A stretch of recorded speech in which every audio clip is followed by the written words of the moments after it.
আসসালামু আলাইকুম সুপ্রিয় দর্শক মণ্ডলী। আমি গত পর্বে ব্রেইন ওয়াশ অর্থাৎ সেহরুম মুবিন, স্পষ্ট জাদু, কাফেররা যেটা বলতো, অর্থাৎ এটার কাছে গেলেই মানুষ চেঞ্জ হয়ে যায়, অর্থাৎ কোরআন শরীফের কাছে গেলে, পবিত্র কোরআনের কথা শুনলে মানুষ চেঞ্জ হয়ে যায়। হ্যাঁ, তবে সেই মানুষ চেঞ্জ হয় যিনি চেঞ্জ হওয়ার মানসিকতা নিয়ে সেখানে যান। আর যার মনের মধ্যেই থাকে যে কি আমি চেঞ্জ হব না, কোরআন যা বলে বলুক, তাদের জন্য আয়াত হচ্ছে ওইটা। তাদের চোখ অন্ধ, সুম্মন বকমুন অমিয়ন। সুম্মন মানে বোবা, ডিফ, বকমুন ডাম, অমিয়ন মানে অন্ধ। অর্থাৎ কোরআন তাদের কাছে এরকমই আচরণ করবে। একটা জিনিস মেনে নেওয়া বা না মেনে নেওয়ার জন্য মাইন্ড সেট আপ, যাদের মাইন্ড সেট আপ নাই তারাই হলো সুম্মন বুকমন অমিয়ন।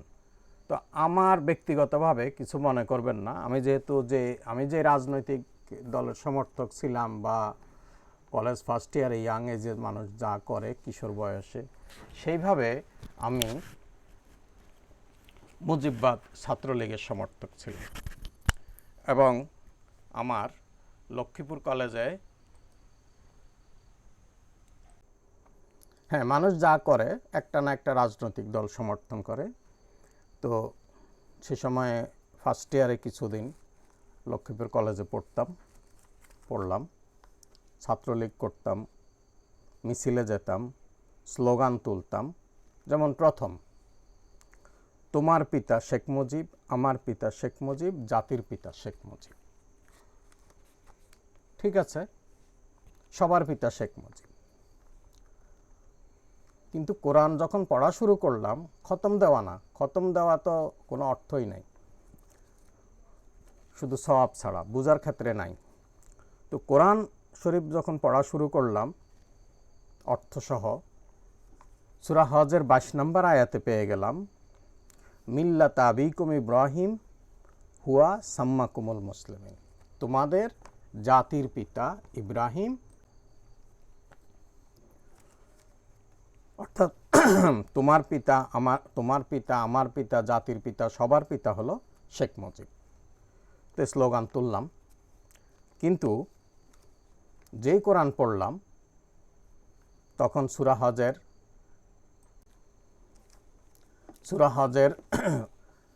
22 নম্বর সূরা 78 নম্বর আয়াতে যখন বুঝে পড়লাম, মিল্লাত আবিকুম ইব্রাহিম হুয়া সাম্মাকুমুল মুসলিমিন, তোমাদের মিল্লাত, তোমাদের জাতির পিতা হচ্ছে ইব্রাহিম, যিনি তোমাদেরকে মুসলমান নাম দিয়েছেন। আসলে পৃথিবীতে দুইটা জাতি, মুসলিম, নন মুসলিম। তো দুইটা জাতি বললে এই কথা হয় না যে কি মুসলমানরাই শুধু নন মুসলিমদের অত্যাচার করবে, কিন্তু নন মুসলিমরা সবসময় মুসলমানদের উপর অত্যাচার করে আসছে। এইটা দুইটা নেশন, ইমানদার বেঈমানদার, সোজা কথা, বাংলা কথা। কোরআনের বিভিন্ন জায়গায় অন্যান্য জাতির কথা বলা হয়েছে, যেমন সূরা হুজরাতে বলা হয়েছে, আমি তোমাদেরকে জাতি এবং গোত্রে বিভক্ত করেছি যাতে তোমরা তোমাদের চিনতে পারো। এরকম অন্যান্য জাতির কথা যেখানে বলা হয়েছে, আমি সেই আয়াতগুলো যদি পারি শেষের দিকে একত্র করে দিব। তো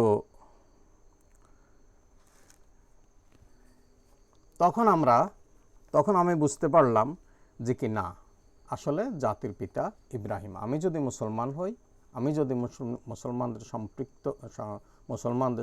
সম্প্রদায়ের অন্তর্ভুক্ত হই, তাহলে আমার মিল্লাতা আবিকুম ইব্রাহিম আর হুয়া সাম্মাকুমুল মুসলিমিন। যদিও ইব্রাহিম আলাইহিস সালাম মুসলমান যাদেরকে করছেন তাদের জাতির পিতা।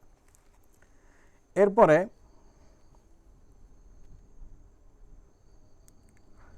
নেতা, একটা গেল জাতির পিতা আর একটা বললাম নেতা। এখন সূরা বাকারার 124 নম্বর আয়াত, ইন্নী জাআইলুকা লিন্নাস ইমামান, ইমাম মানে নেতা। অর্থাৎ জবাব আসলো সেই সূরা বাকারাতেই। এবার বলা হলো সমগ্র মানবের নেতা, মুসলিম নন মুসলিম যেই হোক। তো আমরা বলতাম তোমার নেতা শেখ মুজিব, আমার নেতা শেখ মুজিব, এরকম। তারপরে 3 নাম্বার, আরও কতগুলো সংক্ষেপ আমি বলছি, আমি সুন্নি ও ওহাবি ও মুতাজিলা এইসব কথা।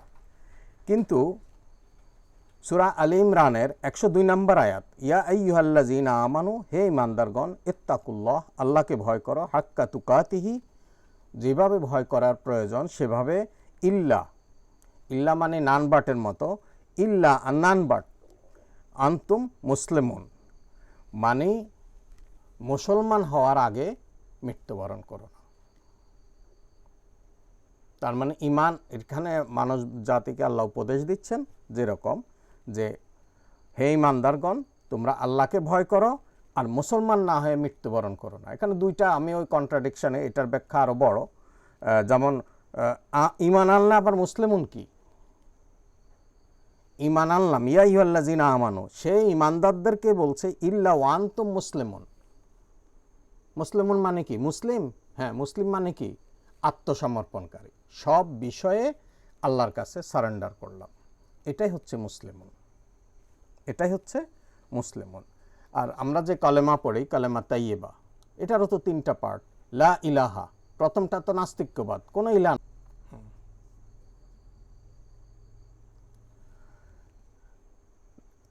কোনো ইলাহ নাই, নাস্তিক্যবাদ। তারপরে হলো ইল্লাল্লাহ, সেকেন্ড পার্ট, ইল্লাল্লাহ, আল্লাহ ছাড়া কোনো মাবুদ নাই। এবার এতটুক পড়ার পরে আমি হয়ে গেলাম আস্তিক। লা ইলাহা যখন বললাম, তখন আমি বললাম না, কোনো প্রভু নাই, কোনো কর্তা নাই, মনে যা খুশি তাই করব।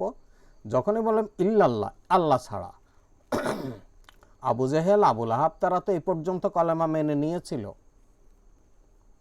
লা ইলাহা ইল্লাল্লাহ মেনে নিয়েছিল, কিন্তু তারা মুহাম্মদুর রাসূলুল্লাহ, মুহাম্মদ আল্লাহর রাসূল, রাসূল মানে সংবাদবাহক, অর্থাৎ নবী, অর্থাৎ আল্লাহ যা বলেন এনারা তাই করেন, নবী রাসূলরা আল্লাহ যা বলেন তাই করেন, এই জন্য এনাদের নাম রাসূল।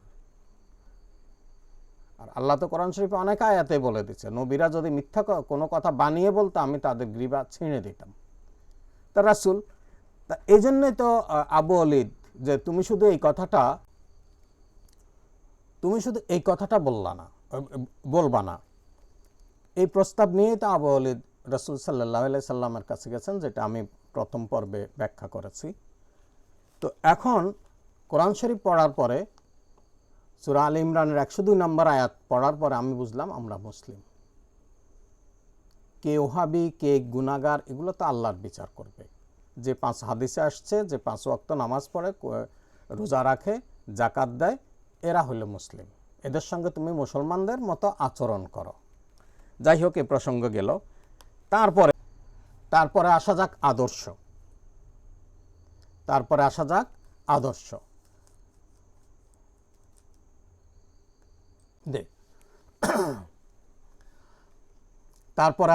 আদর্শ। মুজিবী আদর্শ আমরা বাস্তবায়ন করব। আমি আমার ছাত্রলীগ সময় যখন মিছিল করতাম, যেতাম, অ্যাক্টিভ কর্মী ছিলাম, তো আমাদের লক্ষ্মীপুর কলেজের সভাপতি ছিলেন হানিফ আর শামসু, আর আমাদের লোকাল কিছু নেতাদের পিছে পিছে মিছিল করতাম মাঝে মাঝে।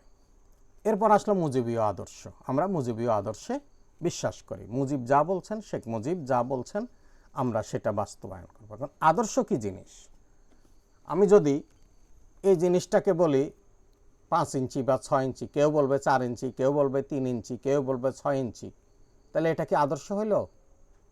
আমি স্কেল দিয়ে যখন মেপে বলবো, স্কেল দিয়ে মাপলে 4.5 ইঞ্চি, তাহলে আমি স্কেল কি? এটাই তো আদর্শ। আমরা এটাকে সবাই মেনে নিয়েছি।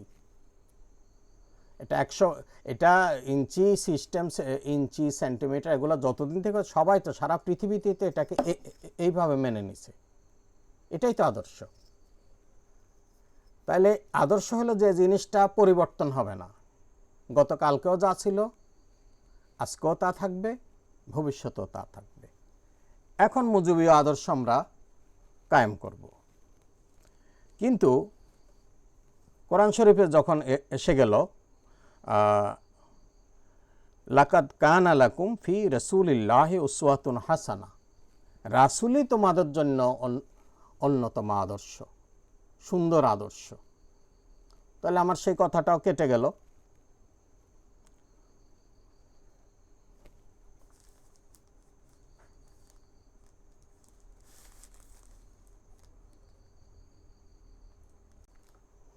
তাহলে মুজিবীয় আদর্শের জায়গায় আমাদের এখানে আদর্শ চলে আসলো রাসূলুল্লাহ, আল্লাহ রাসূল। তারপরে মনে করতাম ধর্ম আলাদা, রাষ্ট্র আলাদা, ধর্ম তার পবিত্র স্থানে থাকবে, শুধু তেলাওয়াত করা হবে, চুমা খাওয়া হবে, এরকম। আমার মনে আছে একজন বড় আলেমের সঙ্গে, যিনি খতিব সরকারি মসজিদ, 2 ঘন্টা তর্ক করেছি। কারণ আমি বলছিলাম I like Islam through communism. উনি আমাকে বারবারই বললেন না, ইসলামই একটা ইজম, ইসলামের মধ্যে সবই আছে, সব ব্যালেন্স করে দেওয়া আছে। এই বিতর্ক 2 ঘন্টা চলার পর উনি আমাকে বললেন যে তোমাকে কিছু বইপত্র দিব, তুমি কি পড়বা? আমি বললাম হ্যাঁ পড়বো। তার মানে আমি মাইন্ডসেট করে নিলাম কোরআন যা বলে আমি তা মানব। মাইন্ডসেট না থাকলে আমার অবস্থা হয়তো ওই রকম, খাতামাল্লাহু আলা কুলুবিহিম, তাদের অন্তরকে আমি সিল করে দিয়েছি, মোহর মেরে দিয়েছি। তারপরে বলা হলো সুম্মুন বুকমুন অমিয়ন, তারা ডিপ, ডাম অ্যান্ড ব্লাইন্ড, শুনে না, বোবা, অন্ধ। তো তারপরে ধর্ম আলাদা, রাষ্ট্র আলাদা। কিন্তু আমি যখন পড়লাম অমাল্লাম ইয়াহকুম বিমা আনজালাল্লাহি ফাউলাইকা হুমুল কাফিরুন, একই রকম আয়াতে কাফিরুন, মুশরিকুন, মুনাফিকুন, এইরকম আয়াত। অর্থাৎ ইয়াহকুম মানে যারা হুকুম মানে নীতি আদর্শ, যেই হুকুম, যেই নীতি, যে আদর্শ। আমাদের কোর্ট একটা হুকুম দেয়, কোর্ট একটা নিয়মে চলে, একটা হুকুমে চলে। এই বিভিন্ন ধারা টারা এগুলো যে বলে উকিলরা, একটা নির্দিষ্ট নিয়ম আছে। হুকুম, আদর্শ। যেমন রাষ্ট্র যেই হুকুম দেয়, প্রজাতন্ত্রের কর্মচারীরা উচ্চপদস্থ করে সেটাই পালন করে। একটা আইনি বিধান আছে, সেটা যে হুকুম করে সেই হুকুম অনুযায়ী আদালত বিচার ফায়সালা করে। এই ফায়সালা শব্দ দিয়েও এরকম আয়াত আছে, অমাল্লাম ইয়াহকুম, যারা, লাম মানে অতীতকালের কথা, অমাল্লাম এটা অতীতকালের সিগা, যদিও এখানে সিগার দিকে না যাই, কারণ কাফিরুন কারা হবে এটা আল্লাহ তো আগে থেকে জানেন। আর কোরআন শরীফে পরকালীন আয়াতগুলো সব অতীতকালের চিহ্ন অনুযায়ী হয়েছে, সেই আলোচনায় পরে যাচ্ছি। তো কথা হচ্ছে সেটা আলোচনা করব অন্য এক ভিডিওতে। অমাল্লাম ইয়াহকুম, যারা হুকুম মানে না, বিমা আনজালাল্লাহ, আল্লাহর পক্ষ থেকে যে জিনিসটা, যে হুকুমটা আসছে, যে জিনিস আসছে, ফাউলাইকা, দেয়ারফর, ফা মানে দেয়ারফর, তারা হচ্ছে হুমুল কাফিরুন, তারা কাফেরদের অন্তর্ভুক্ত। কাফের তো খুব গালি না, কাফের অর্থ অস্বীকার করে। আমি যদি বলি আমি আল্লাহকে অস্বীকার করি, তো আমি নিজেই কাফের। তো এখানে আমি যে পার্টি করতাম, আমি সেই পার্টির নেতা বা আদর্শ সম্পর্কে বলেছি। অন্য পার্টিরা অন্য কথা বলবেন, অন্য নেতা কথা বলবেন, কথা ঘুরে ফিরে সেইটাই মূল কথা হলো কোরআনের আদর্শই মৌলিক আদর্শ। এই আদর্শ অনুযায়ী আমরা যতটুকু চলতে পারবো প্রাণপণ চেষ্টা করে, আখেরাতে আমাদের মুক্তি পথ ততই সহজ হবে। খোদা হাফেজ, আসসালামু আলাইকুম।